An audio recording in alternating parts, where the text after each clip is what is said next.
professor. Modelo científico. Ah, tá lembrada dele, né? Nossa, mas quanta coisa tem aqui na sua casa, né? Vai ter uma feira de ciências lá na escola. Eu vou emprestar algum material pro pessoal. Sabe o que tá aparecendo na sua casa? Hum. É casa de cientista maluco. Ah, Cíntia, pare com isso, cientista maluco. Onde já se Mas viu? é verdade, olha só quanta coisa. E você não notou nada assim de diferente? Você? É. Penteado, né? Você prendeu o cabelo. Não. Outra coisa. Olha. Outra coisa? Ah, no sorriso. Ah, você tirou o aparelho, né? Ficou melhor. Eu não usei aparelho. Ah, não? Ô, professor, hoje eu vou fazer ginástica olímpica. Meu pai me inscreveu. Ah, certo. Agora eu reparei essa roupa de ginástica, né? E você já fez alguma aula? Que nada, hoje é o primeiro dia. Ginástica olímpica é muito bonito, né? Precisa ter muita coordenação nos movimentos. Mas sabe que eu tô preocupada? Já pensou se eu cair, se eu me machucar, se acontecer alguma coisa? Ah, não se preocupe, Cíntia. Que nada. Se você praticar direitinho, não vai ter problema algum. Aliás, você já reparou? O movimento é natural, né, gente? Você anda, você se movimenta, você escreve. Então... Só que na ginástica olímpica os movimentos são muito mais complicados, né? Não, Cíntia, é questão de treino, que nem eu falei pra você. Se você treinar direitinho, não vai ter problema. E a própria natureza, se você parar para observar direitinho, a maioria das coisas na natureza está em movimento, o próprio átomo. Quer ver? Me dá uma olhada, eu tenho um vídeo que fala isso. Tá bom.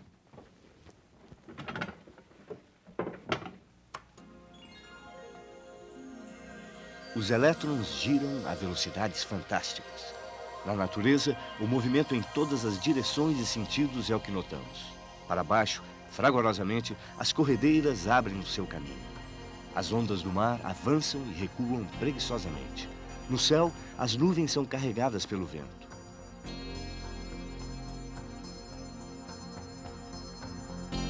Os galhos das árvores se deixam levar pelo movimento do ar. Num momento de imobilização, a floresta transmite o movimento da vida a correr na seiva e o movimento da morte na queda de uma folha seca. A exaltação do movimento, no entanto, está nos animais, aves em revoada, manadas se deslocando, aves aquáticas, cavalos e pessoas. Pessoas andando, correndo, girando.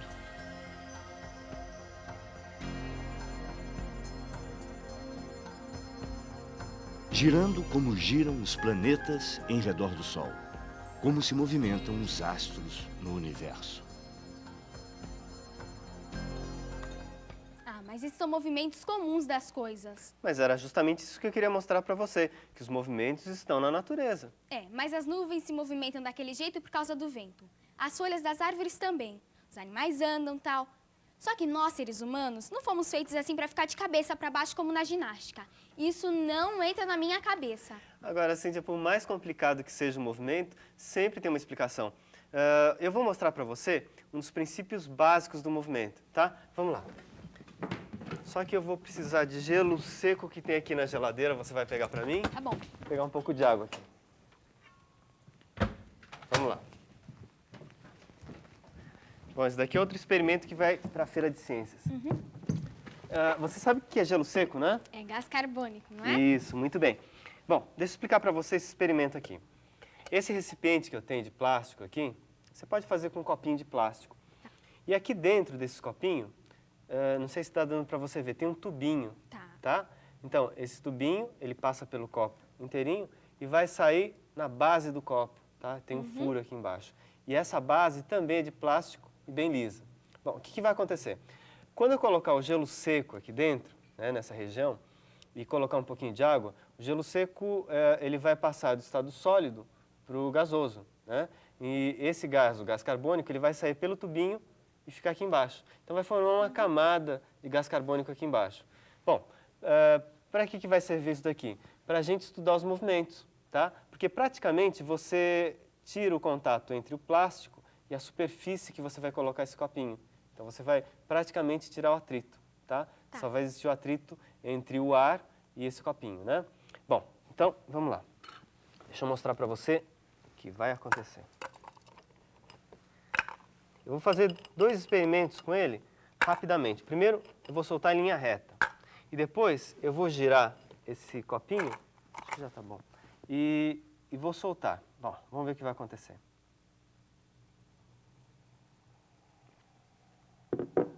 Olha só que legal, né? É, passando para o estado vapor, tá aí. Então, tá vendo? Olha, primeiro em linha reta, hein? Olha. Tá vendo como que ele desliza? É justamente pelo fato de não ter o atrito aí, né? Bom, agora, veja só o que vai acontecer. Eu vou prender com o fio, né? Vou girar. E na hora que eu soltar, olha o que acontece. Também em linha reta. Também em linha reta, né? Bom, isso daí é para demonstrar um princípio muito conhecido. É o chamado princípio da inércia.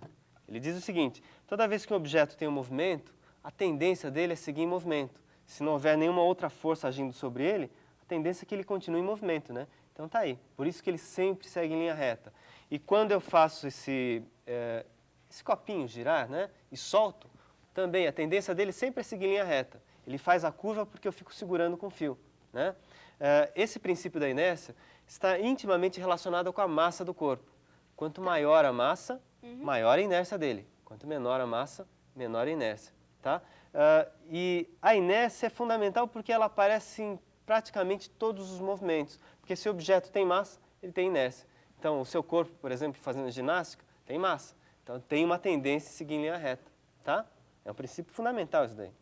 Legal. Agora, utilizando essa ideia também de girar e soltar, e já que você está aí com roupa de ginástica, você já viu aquela modalidade de arremesso de martelo na Olimpíada? É claro que já.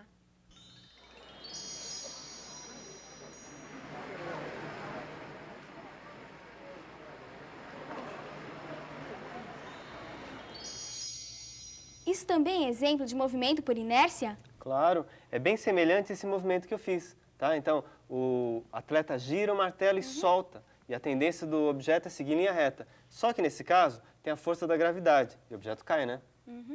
Mas o que é inércia pode me ajudar na ginástica? Nossa, Cíntia, pode ajudar muito, porque se você conhece esses princípios, você consegue fazer os movimentos de uma forma mais correta, né? Você não tem massa?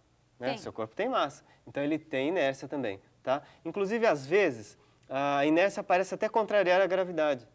Mas como que pode? Bom, deixa eu mostrar para você. Essa experiência você pode fazer até em casa. Aqui. Você vai precisar de um recipiente. Tá? No caso, eu estou usando aqui um copinho preso a um barbante. Tá. Muito bem. Como eu disse para você, existe aqui uma força chamada força da gravidade. E o que faz essa força da gravidade? Puxa os corpos para baixo. Puxa para baixo, né? Então, se eu soltar esse corpo, a tendência dele é que ele caia. Muito bem. Agora eu vou girar esse recipiente, né? Quer ver? Olha lá. Por que o recipiente não cai, hein? Porque você continua girando, mas agora se você soltar ele lá em cima, ele vai cair. Tá, mas se eu soltar lá em cima, ele vai cair? Vai. A tendência dele, quando eu solto, é seguir em linha reta, né? Por inércia. Só que ele cai devido à Isso, só que gravidade, ele cai, né? isso. Muito bem. Se eu der uma velocidade suficiente para que ele não caia na parte de cima, eu vou ficar em constante movimento circular e parece até que ele está contrariando a gravidade, porque ele, na parte de cima não está caindo, né? Isso. que eu quis mostrar para você. Sabe que essa experiência é tão interessante que você pode colocar água aí dentro. E ela não vai cair? Não vai cair. Duvido. Quer ver? Duvido. Olha, eu tenho um pouco de água colorida aqui, conilina. Você vai colocar um pouco de água aqui para mim. Tá bom. Se falar, chega, hein? Tá. Vamos parar. Pronto, já é o suficiente. Você pode fazer essa experiência até com balde. Com que nem eu balde? falei, em casa. Olha, quer ver? Eu vou girar e a água não vai cair. Falei para você, todo corpo que possui massa tem essa propriedade, né? Inércia, né? A tendência de seguir em movimento. Então, olha lá, hein? Atenção, um pouco de concentração e girar o negócio aqui. Olha! Tá vendo? Se afaste um pouco, Cíntia. Pelo amor de Deus, não vai cair. Tá. Não, é que eu vou fazer outra coisa agora, quer ver? Deixa eu ver. Aqui, ó. Ah, Tá vendo? E a água não cai, né? super legal. Só tem a técnica, né, para fazer isso. A E tem que técnica, ter uma senão- velocidade, tem que ter uma velocidade razoável, senão cai a água, né? Então, por isso que eu falei para você, a tendência da água seguir em linha reta, às vezes parece até contrariar a gravidade, né? E existe exemplo disso no dia a dia? Claro, você já viu um looping?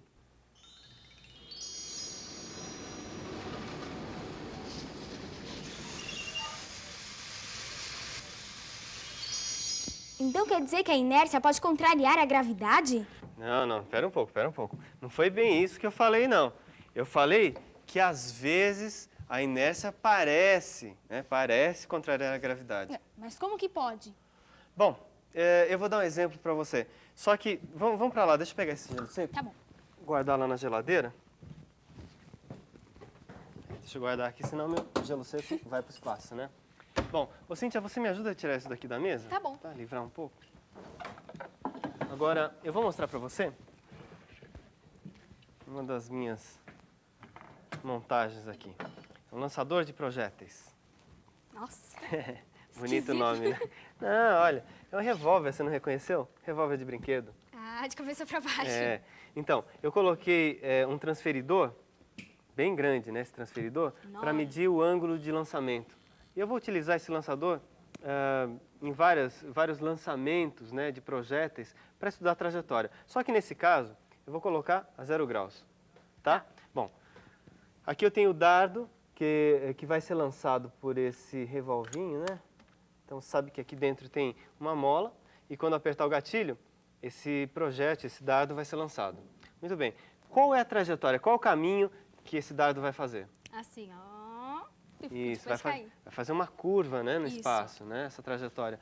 Bom, a gente chama essa trajetória de arco de parábola. É um pedaço de uma parábola, tá bom? Agora, eu quero saber como é que a gente pode explicar esse movimento. Espera aí, primeiro, vamos fazer o seguinte, eu vou fazer o lançamento, hein? Então, preste atenção.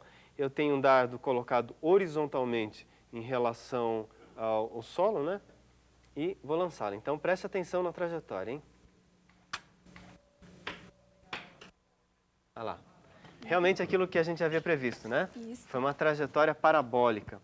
Agora, como que a gente pode explicar esse movimento? Então, vamos lá. Quando esse disparador lança o projétil, né? Lança esse dardo, a tendência dele é seguir em linha reta. Por quê, hein? Por causa da inércia. Isso. Então, devido à inércia, a tendência desse projétil é seguir em linha reta. Muito bem. Acontece que existe uma outra força envolvida nesse movimento. Qual é o nome dessa outra força? Força da gravidade, não é? Isso, tá craque então, né? Ah, tá então, bom. além da tendência que o corpo tem de seguir em linha reta, tem a força da gravidade, né? E essa força da gravidade é a força que puxa os corpos para baixo, né? Então, se eu soltasse esse dardo simplesmente, como está aí na minha mão, ele cairia verticalmente, né? Numa linha reta. Agora, como ele tem um movimento horizontal, devido à inércia, ele vai fazer esses dois movimentos ao mesmo tempo. Então, juntando esses dois movimentos, ele vai para frente e cai um pouco. Vai para frente e cai um pouco. Na realidade... Fazendo uma curva assim. Isso acontece simultaneamente, né? Ele ir para frente e cair, né? E vai fazendo essa curva, que a curva é um arco de parábola, né? Então, tá aí a explicação de movimento. Entendi. Mas isso acontece em qualquer movimento? Em muitos movimentos, principalmente em alguns esportes. Qualquer que seja a modalidade? Aquele salto de esqui, você já viu? Já. Bom, também tem o saque de vôlei. E, aliás, eu tenho um vídeo que tem vários esportes mostrando a trajetória de bola, do esquiador. Quer ver?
Então quer dizer que nesses casos existem dois movimentos em ação.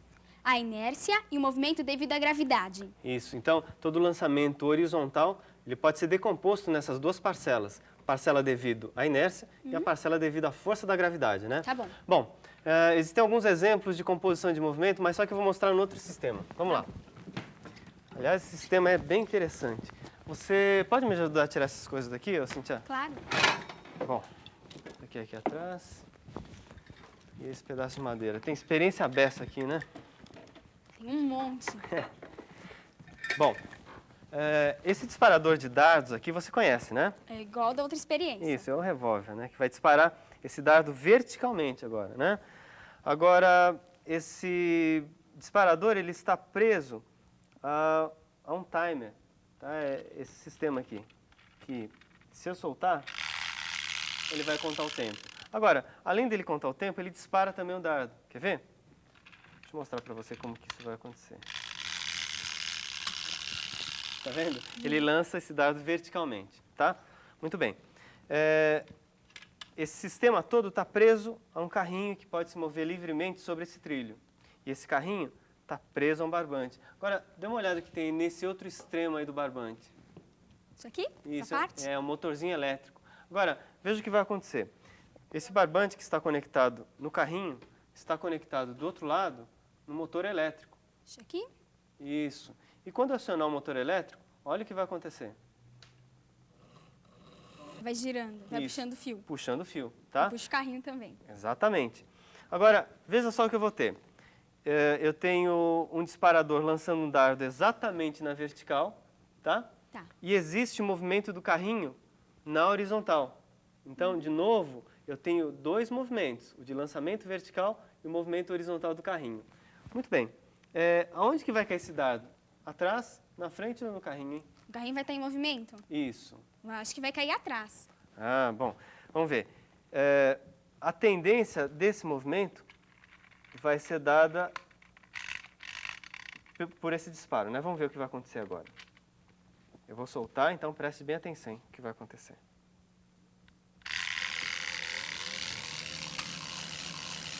Você viu? Olha. Então, o dardo caiu aproximadamente na mesma posição onde ele foi lançado, né? Quer dizer, em relação ao carrinho. Caiu assim. Próximo ao carrinho. Então, o que aconteceu?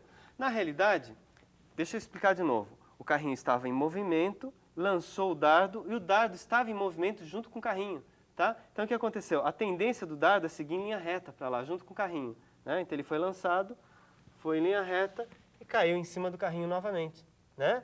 Tá vendo? Então, esse movimento aí possui dois movimentos. Ele é composto por dois movimentos, tá? O do lançamento vertical e o movimento retilíneo do carrinho, tá? Aliás, eu tenho um bom exemplo disso que eu tenho certeza que você já viu. Um skatista pulando um obstáculo.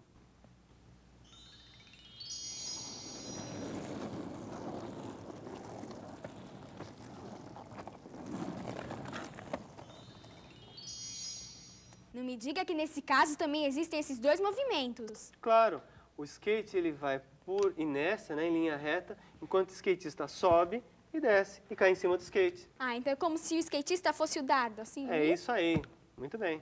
Entendi. Mas a gravidade está presente em todos os movimentos? Bom, se essa experiência for feita próxima à superfície terrestre, a gravidade age sobre todos os corpos, né? Não tem jeito. Agora, algumas vezes ela influencia, outras não, né? Dependendo do movimento. Vamos dar uma olhada num outro experimento que mostra essa composição de movimentos. Vem aqui. Tá bom.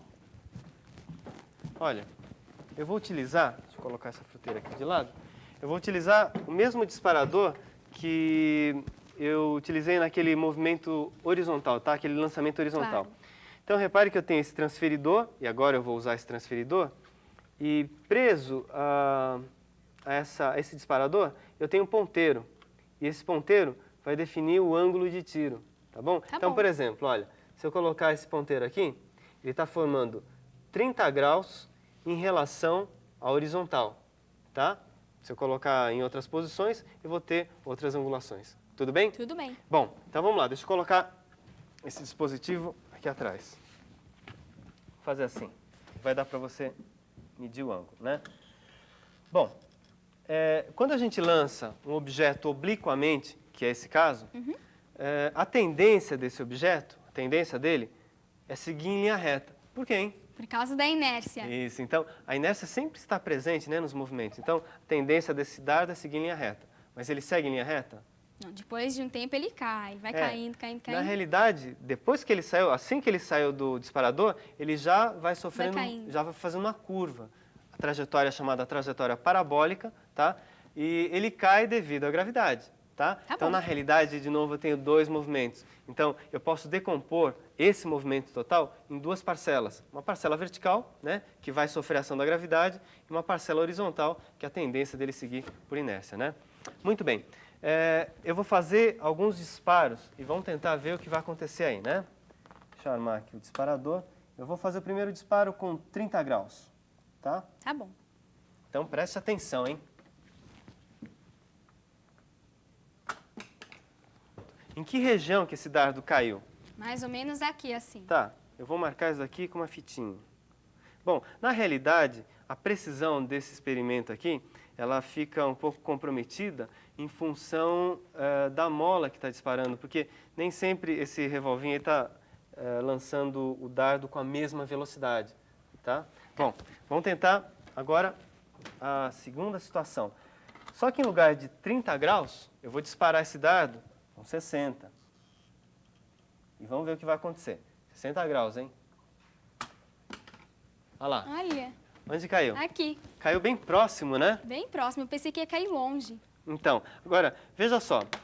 Uma conclusão muito importante quando a gente fala em termos de lançamento oblíquo. Se eu lançar o dardo através desse lançamento oblíquo, né, de tal modo que a velocidade inicial seja a mesma, mas os ângulos sejam complementares. Você lembra o que são ângulos complementares? A soma dos dois tem que dar 90 graus. Isso mesmo. A distância que você consegue atingir com esses lançamentos é a mesma nos dois casos. Então, nesse exemplo que eu fiz, eu coloquei 30 graus no primeiro lançamento e tive um certo alcance. Depois eu coloquei a 60 graus e o alcance foi o mesmo, né? Então, a soma desses ângulos, 30 mais 60, dá quanto? É 90 graus. Dá 90. Então, são ângulos complementares e, portanto, o alcance é o mesmo, tá? Tá bom. Muito bem. Vamos dar uma olhada numa outra situação. Quer ver? Eu vou lançar agora a 45 graus. Pronto. Preparei aqui. 45 graus. Eu vou atirar. Olha o que aconteceu. Então, deixa eu pegar. Você reparou que com o ângulo de 45 graus, eu consegui um alcance maior que o alcance que eu tive com 30 e 60 graus? Uhum. Então, o ângulo de 45 graus permite que eu consiga o maior alcance possível. É o único. Tá? É o máximo alcance, em relação a todos os outros ângulos. Então, se eu fizer o mesmo lançamento, quer dizer, com a mesma velocidade, mas para outros ângulos que não 45 graus, o alcance sempre vai ser menor do que esse. Tá? Bom, então quando você estiver jogando, por exemplo, basquete, né, você vai lançar uma bola, é um lançamento oblíquo. Para você conseguir um alcance bem grande, você tem que jogar a bola a uns 45 graus em relação à horizontal. Tá?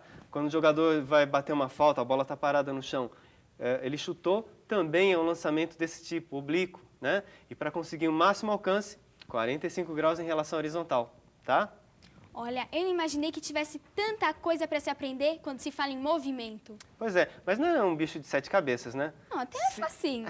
Se você estudar detalhadamente cada ponto, você consegue entender direitinho o movimento, né? E o homem tem utilizado esse estudo desse movimento para várias situações, inclusive em situações de produção industrial. Quer ver? Deixa eu mostrar para você que eu tenho um vídeo de fabricação de refrigerantes, bebidas, sempre utilizando a ideia e esse conceito de movimento. Tá bom.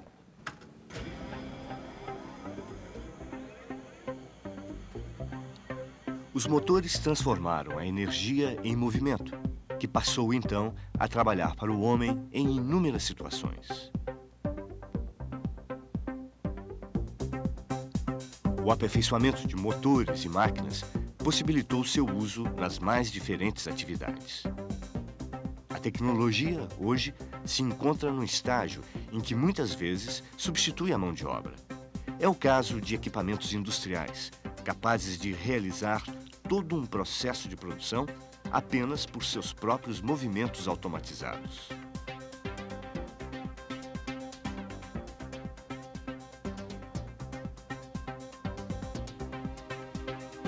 Em muitos aspectos, o mundo moderno é dominado pelas máquinas e pelos movimentos por elas gerados. Onde quer que você vá, é difícil não ver ou utilizar um desses engenhos criados pela alta tecnologia.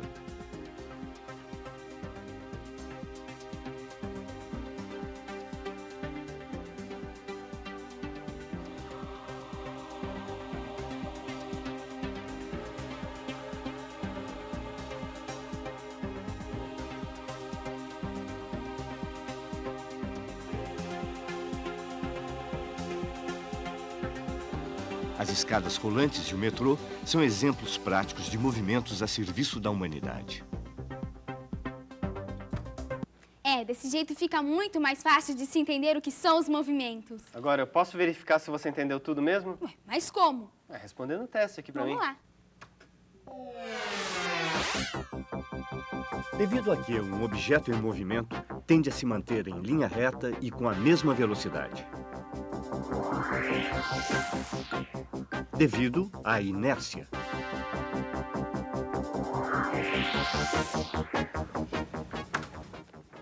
Bom, agora com todos esses conhecimentos de movimento, vai dar para você fazer uma primeira aula muito boa lá na ginástica, né? Isso, mas quero ver se vai ser tão fácil assim, né? Só tentando, né? E por falar nisso, já tá na hora. Depois eu passo aqui pra te contar como foi, tá bom? Tá legal, boa aula para você então, hein? Obrigada. Tchau, tchau, tá? Tchau.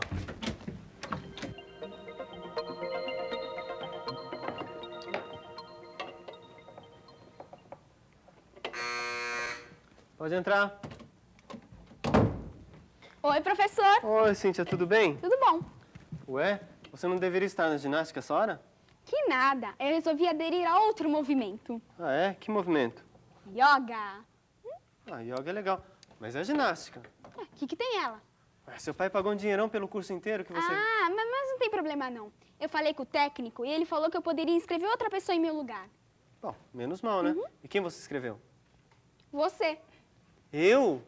Mas é lógico. Depois de tudo aquilo que você me ensinou sobre movimento, vai dar um ótimo ginasta. Vai ganhar medalha de ouro. Não, senhora, eu não tô Como nem não? preparado. Mas é lógico que tá. Só trouxe até o uniforme. Viu? Bonitinho, né?